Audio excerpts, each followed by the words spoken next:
নারায়ণগঞ্জের টানবাজার আছে, পুঁথিতলায় আছে, যেইখানে তারা বলে যে আমরা হইলাম যৌনকর্মী। নাউজুবিল্লাহ। কি কর্মী? এরা হলো বেশ্যা। এরা হলো কি? পুঁথিতলায় তারা বেশ্যা। বেশ্যা শব্দটা একটা খারাপ শব্দ। এই শব্দটাকে কত সুন্দর একটা ভালো শব্দে ব্যবহার কইরা মানুষদেরকে বোঝায় যে আমরা হইলাম যৌনকর্মী, আমাদের এই অধিকার দিতে হবে, সেই অধিকার দিতে হবে। যেমন একজন দিনমজুর শ্রমিক, যে রকমের রিক্সা চালক, ভ্যান চালক, উনি তো শ্রম দেয়, উনিও একজন শ্রমিক। আর ওই পুঁথিতলায় ওই রকমের যারা পুঁথিতলায় থাকে এরা নাকি যৌনকর্মী। সকলে বলে নাউজুবিল্লাহ। ওরা একটা বিষয় আলোচনা করতে এই ডক্টর ইউনূসের কাছে, এরকমের ইউনূস সাহেব উনি তো সব দেশের সাথে সম্পর্ক আছে, আছে না নাই? উনি তো এরকমভাবে যে যেই সমস্ত কান্ট্রিতে বড় হয়েছে ওনার তো ওঠা বসা খোলামেলা, ঠিক কিনা? উনি মহিলাদের সাথেও এরকমের কোলাকুলি করতে দ্বিধাবোধ করবে না। আপনার স্ত্রীকে, আমার স্ত্রীকে আর একজন পরপুরুষের সাথে, এমনকি ছেলে যদি বড় হয়ে যায় তাও তো মা তার ছেলেকে এরকমের আগলিয়ে নিতে সে ইতস্তবোধ করবে, করবে কি করবে না? আর উনি তো দেখলাম কয়েকদিন আগে এরকমভাবে এক কোন দেশে জানা গেছে এরকমের পোপ, একজন পোপ মারা গেছে, ওইখানে গিয়ে আর এক মহিলাকে এরকম জড়াইয়ে ধরছে। উনি মনে করেন স্বাধীন, সব কি কোনো ব্যাপার না। তো ওনার কাছে যে এই প্রস্তাবটা যারা দিল, ওনার কাছে এরকমের কীভাবে সাহস পাইল এরকম একটা প্রস্তাব দিতে যে আমরা এই দাবিগুলো চাই।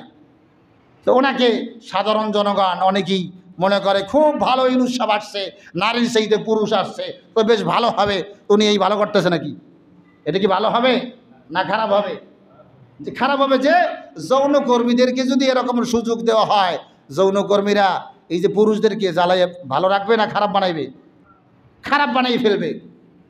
এই জন্য ইসলাম আমাদেরকে অনেক অধিকার দিয়েছে, যেটা আমরা কোরআনের ভিতরে পাই, কিন্তু আমরা বুঝি না যে আমাদেরকে কত, যারা পরিপূর্ণ ইসলাম মানে, যারা পরিপূর্ণ ইসলাম মানে, বিশ্বনবী জনাবে মুহাম্মদুর রাসূলুল্লাহ সাল্লাল্লাহু আলাইহি ওয়াসাল্লামের কন্যা ফাতেমা রাদিয়াল্লাহু তাআলা আনহাকে যখন বিবাহ দেন, আলী রাদিয়াল্লাহু তাআলা আনহুর কাছে বলে, হে আলী, তোমার কাজ হইল বাহিরের আর ফাতেমার কাজ হইল ঘরের। ফাতেমার কাজ কোথায়? ঘরের। নারী পুরুষের যে আল্লাহ তাআলা সৃষ্টি করছেন, দুইজনের শরীরের কাঠামো কি এক? কি বলেন? পুরুষের হাড্ডি গোস্ত নরম না শক্ত? কি বলেন? কথা বলে না? শক্ত। আর নারীদের নরম। তো নারী পুরুষকে আল্লাহ তাআলা সৃষ্টি করছেন আলাদাভাবে, তার সৃষ্টির উপাদানে কিন্তু আলাদা সিস্টেমে আল্লাহ তাআলা তৈরি করছেন।